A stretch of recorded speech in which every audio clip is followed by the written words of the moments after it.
بسم اللہ الرحمن الرحیم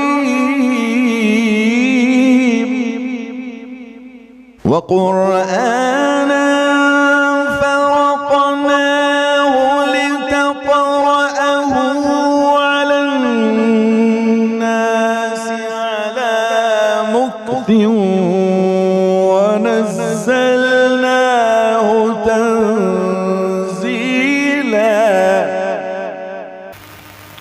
نحمده ونصلي على رسوله الكريم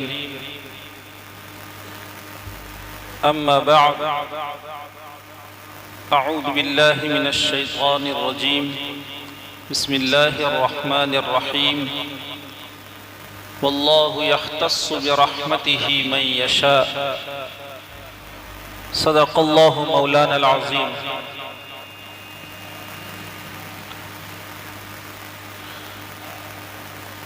جمعے کی اس بابرکت ساعت میں توفیق خداوندی کے تحت اللہ کے اس گھر میں بڑی ہی نیک نیتی سے پاکیزہ ارادوں سے تشریف فرما میرے بزرگوں اور بھائیوں، ابھی ہم اللہ رب العزت کے کلام سے چند آیات کو ہمارے خوش الہان قاری عبدالعزیز صاحب سے سن رہے تھے اور اپنی ارواح کو تازہ پا رہے تھے۔ ہمیں اور آپ کو یہ معلوم ہونا چاہیے کہ ہمارے اکابر حضرات صوفیاء کرام، اصحاب معرفت، ان کے یہاں یہ معمول رہا ہے کہ چونکہ قرآن کریم نفس کی تزکیے کے لیے، اس کی پاکیزگی کے لیے بہترین ذریعہ خیال کیا گیا ہے، اللہ کا کوئی بندہ قرآن کریم کے ان پاکیزہ مضامین کو بہت عمدہ انداز میں تلاوت کرتا ہے تو مضامین کی تاثیر دوبالا ہو جاتی ہے، ارواح کو اپیل کرتی ہے، ہدایت کا ذریعہ بنتا ہے۔ اللہ کے بہت بندے ہیں جن کو توبہ کی توفیق نصیب ہوا کرتی ہے، چنانچہ اصحاب معرفت اور حضرات صوفیاء کی خانقاہوں کا یہ معمول رہا ہے کہ ان کے یہاں خانقاہی مجلس کے انعقاد سے پہلے ایک خوش الحان قاری اللہ کے کلام سے اس انداز میں تلاوت کرتا ہے، جیسا کہ حضرت مونگیری علیہ الرحمہ کی خانقاہ سے متعلق واقعہ لکھا ہوا ہے کہ آپ کے یہاں ایک مرتبہ حضرت قاری عبدالرحمن مکی رحمۃ اللہ علیہ تشریف لے جاتے ہیں۔ حضرت قاری عبدالرحمن مکی رحمۃ اللہ علیہ کی شخصیت ارباب علم کے یہاں تو بہت ہی متعارف ہے، باقی یہ ہے کہ یہ 3 سال کی عمر میں مکۃ المکرمہ تشریف لے جاتے ہیں اور ایک طویل عرصہ وہاں مدرسہ سہولتیہ میں نیک دل اساتذہ کرام کی صحبت میں رہ کر قرآن کریم کے عزیز دولت سے نوازے جاتے ہیں، پھر ایمائے نبی صلی اللہ علیہ وسلم پر وہ ہندوستان تشریف لاتے ہیں۔ اس وقت ہم اور آپ ہمارے اس ملک میں اور بغل کے ملک میں جتنی بڑی حیثیت کے قراء کو پاتے ہیں، تقریباً 80-90% قراء وہ ہیں جن کی سند میں حضرت قاری عبدالرحمن مکی رحمۃ اللہ علیہ ہوا کرتے ہیں۔ یہ حضرت قاری عبدالرحمن مکی رحمۃ اللہ علیہ حضرت مونگیری رحمۃ اللہ علیہ کی خانقاہ تشریف لے جاتے ہیں۔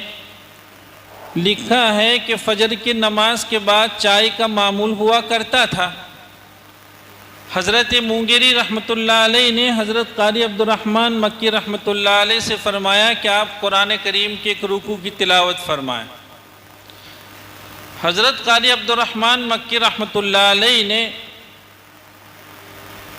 بڑے درد آمیز انداز میں قرآن کریم کو اس طرح تلاوت فرمایا کہ حضرت مونگیری رحمۃ اللہ علیہ اپنے آپ کو سنبھال نہیں پائے، ان کے آنکھوں سے آنسو بہنا شروع ہو گیا۔ خانقاہ میں جتنے لوگ خانقاہ کے اندرونی حصے میں تھے وہ بھی بہت متاثر، اور خانقاہ کے باہر میں جو لوگ تشریف فرما تھے ان کی طبیعت پر بھی اتنا ہی اثر تھا۔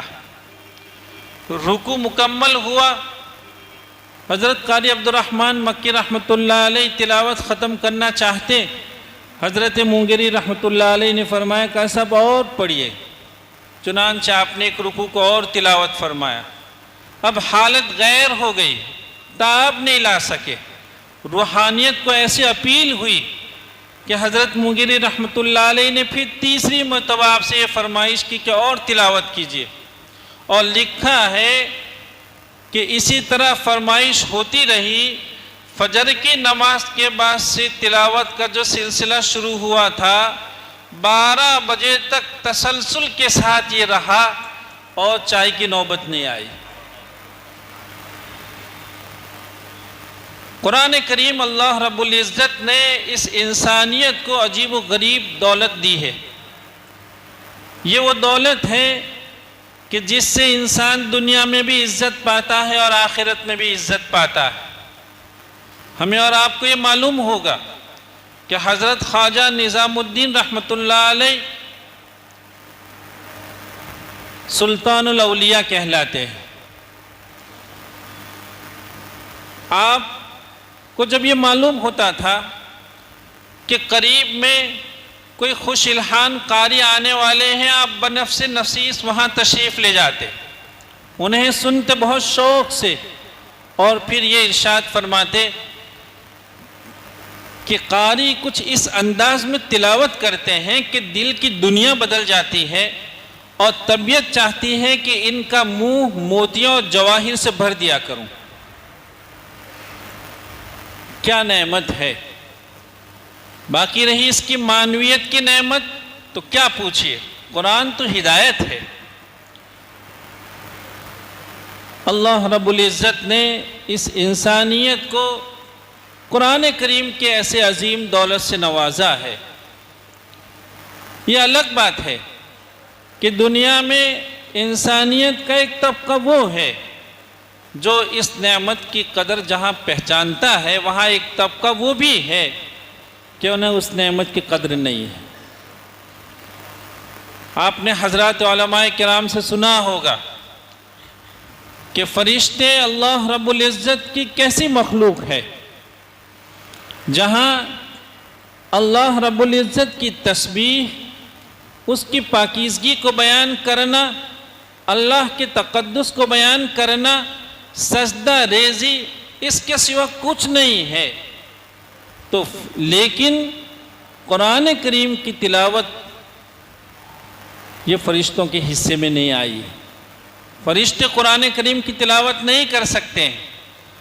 اسی وجہ سے جب انسانوں میں کا کوئی بندہ اللہ کے کلام کو اس انداز میں تلاوت کرتا ہے تو فرشتے وہاں جمع ہو جایا کرتے ہیں۔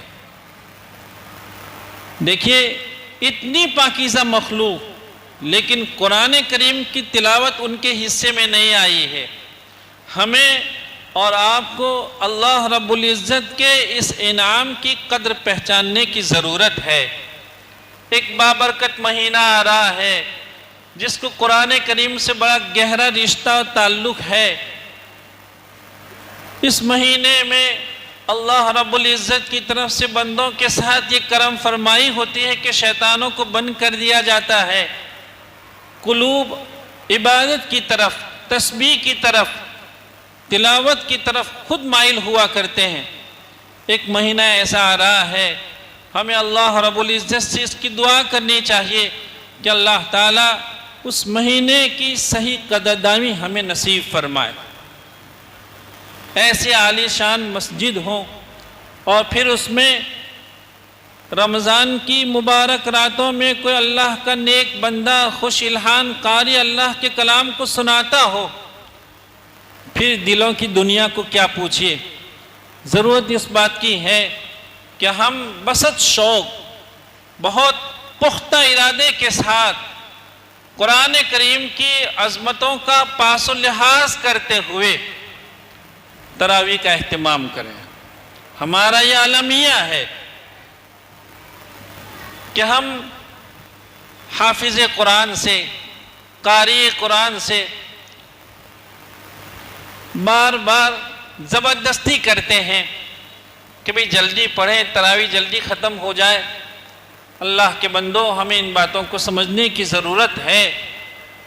پورے سال میں ایک مہینہ آتا ہے، بہت شوق سے اللہ کے کلام کو سننے کے لیے یہی ایک موقع ہے، ورنہ بہت بڑی دنیا ہے، آیت پارے کی تلاوت کا التزام نہیں ہوتا۔ کیا غفلتیں ہیں ہماری، ورنہ قرآن کریم کی تلاوت کے بعد دعا کی قبولیت کا وعدہ ہے۔ انسانیت اس وقت کیسی کیسی ضرورتوں میں ہے، کیسا کیسا احتیاج رکھتی ہے، کتنی پریشان ہے۔ اس کو تو چاہیے تھا کہ وہ اپنی ضرورتوں کے لیے، اپنے احتیاج کے لیے، اپنی مشکلات اور پریشانیوں کے لیے اللہ کے کلام کی تلاوت کر کے بارگاہ خداوندی میں ہاتھ پھیلاتے دعا کے لیے۔ لیکن افسوس کی بات ہے کہ 10 15 20 روز گزر جاتے ہیں اور یہ نوبت نہیں آتی کہ اللہ کی بارگاہ میں بھیگ کے 10 منٹ ہاتھ پھیلائیں۔ میرے بھائیوں اور میرے بزرگوں، یہ ہماری اور آپ کی کمی ہے کہ دوست احباب کے ساتھ، موبائل کے ساتھ، ادھر ادھر لہو و لعب میں منٹوں نہیں گھنٹوں گزار دیتے ہیں اور کبھی اکتاہٹ نہیں ہوتی، تھکن کا احساس نہیں ہوتا۔ لیکن اگر تھک جاتے ہیں، اکتاہٹ ہوتی ہے، تو قرآن کریم کی تلاوت سے ہوتی ہے۔ یہ ایک المیہ ہے اس امت کا۔ اللہ تعالی ہمیں معاف فرما دے۔ میرے بھائیوں، اگر ہم نے اور آپ نے قرآن کریم سے محبت رکھی ہے، اس سے اپنا دوستانہ قائم کیا ہے، قرآن کریم کو اپنا دوست بنایا ہے، آپ نے حضرات علماء کرام سے سنا ہے، المرء مع من احب۔ آدمی جس کو دنیا میں اپنا دوست بناتا ہے، جب وہ اس دنیا سے جاتا ہے تو اسی دوستی کے ساتھ جاتا ہے۔ تموتون کما تحیون، جیسا جیو گے ایسی موت ہے میرے بھائیوں۔ اللہ کے کچھ بندے ہوتے ہیں کہ جنہوں نے قرآن کریم سے اپنے رشتے کو دنیا میں اتنا مضبوط کیا ہوتا ہے کہ 10 پارے تلاوت کرنے کے بعد بھی ان کو سحری نہیں ہوتی ہے، پیٹ نہیں بھرتا ہے، وہ خوب تلاوت کرتے ہیں۔ لیکن ایسے لوگوں کے ساتھ پھر قدرت کا معاملہ کیا ہوتا ہے؟ جیسا کہ بعض عارفین نے لکھا ہے کہ اصحاب کشف تو ہمارے بزرگوں کو، بھائیوں کو معلوم ہی ہوگا۔ جیسے مثال کے طور پر ایک دیوار ہے، دیوار کے پیچھے میں کیا ہے ہم نہیں جانتے ہیں، لیکن اللہ کے کچھ بندے ہوتے ہیں کہ جن کو اللہ رب العزت نے دیوار کے پیچھے کیا ہے اس کے متعلق کی دولت سے نوازا ہے۔ اللہ تعالیٰ دیوار کے پیچھے کے حالات کو ان پر منکشف فرما دیتے ہیں۔ ان کو اصحاب کشف کہا جاتا ہے۔ بعض اصحاب کشف سے متعلق یہ لکھا ہے کہ قبرستان سے ان کا گزر ہوتا ہے، ایک قبر پر پہنچتے ہیں اور کشف کے ذریعے انہیں یہ معلوم ہوتا ہے کہ صاحب قبر قرآن کریم کی تلاوت کر رہے ہیں۔ حیرت ہوتی ہے کہ ان کا تو انتقال ہو گیا ہے۔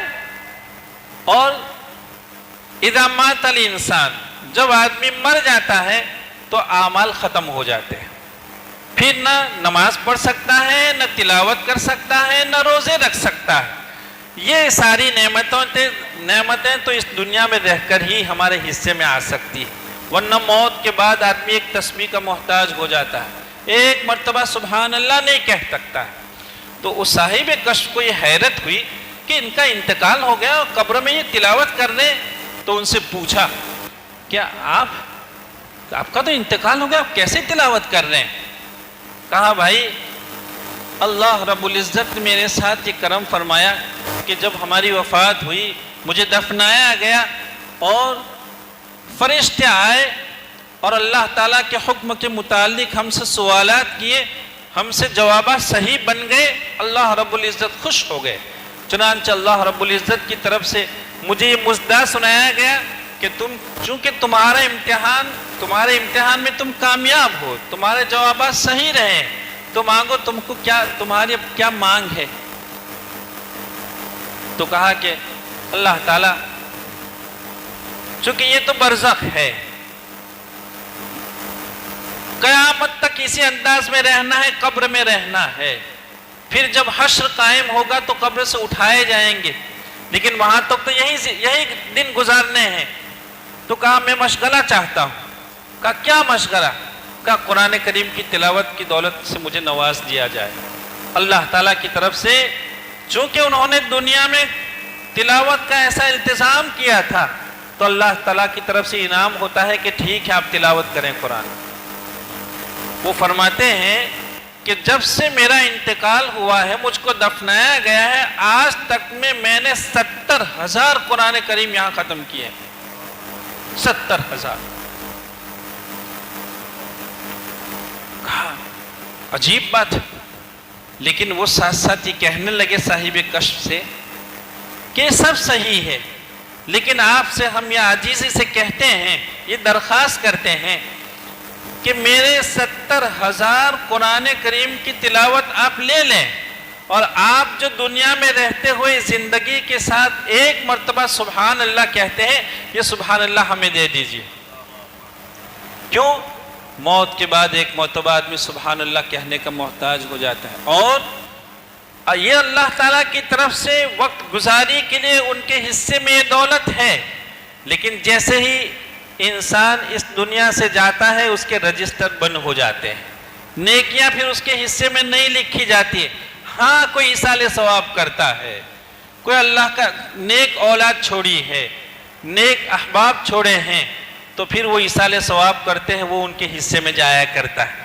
بعض اصحاب کشف نے اپنے اس کشف کا بھی اظہار فرمایا کہ ایک قبر سے ان کا گزر ہوا، وہاں وہ مراقب ہوئے، کشف کے ذریعے انہوں نے دیکھا کہ کئی لوگ ہیں جو زمین پر بکھرے ہوئے دانوں کو چن رہے ہیں، لیکن اللہ کا ایک بندہ ہے جو بہت اطمینان کے ساتھ اسٹیج پر بیٹھا ہوا ہے۔ صاحب کشف نے ان سے پوچھا کہ یہ سارے لوگ کیا کر رہے ہیں؟ کہا بھائی یہ سارے لوگ جو ہیں وہ نیکیاں چن رہے ہیں۔ معاف فرمائیں، انہوں نے کہا کہ یہ سارے جو لوگ ہیں نا وہ یہ دانے چن رہے ہیں۔ کہا آپ بیٹھے اطمینان سے؟ تو کہا میرے لیے اس کی ضرورت نہیں ہے، میری تو اولاد میں حافظ قرآن ہے، اور میرا بچہ روزانہ تجارت کرتے ہوئے پورا ایک قرآن کریم تلاوت کر کے مجھے بخش دے رہا ہے، اس لیے مجھے اس کو چننے کی ضرورت نہیں ہے۔ 2 سال ہو گئے۔ 2 سال کے بعد پھر وہ صاحب کشف وہاں سے گزرتے ہیں، قبر پہ مراقب ہوتے ہیں، دیکھا کہ ان دانے چننے والوں میں وہ بھی ہیں، اب اسٹیج نہیں ہے۔ ان سے پوچھا کیا بات ہے؟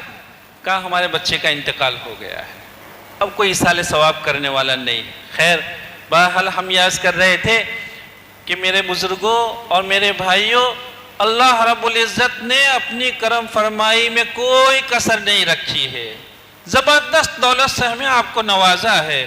ضرورت اس بات کی کہ ہم قرآن کریم کی عظمت کو پہچانیں، اس نعمت کی ہم قدر کریں، اور مبارک مہینہ آ رہا ہے، ابھی سے اس کا عزم کریں کہ اپنی ضروریات کو آگے پیچھے کر کے قرآن کریم کی تلاوت کا خوب اہتمام، تراویح کا اہتمام کریں گے۔ اللہ تعالی ہمیں اور آپ کو ایسی نیک توفیق سے نوازے۔ وآخر دعوانا ان الحمدللہ رب العالمین۔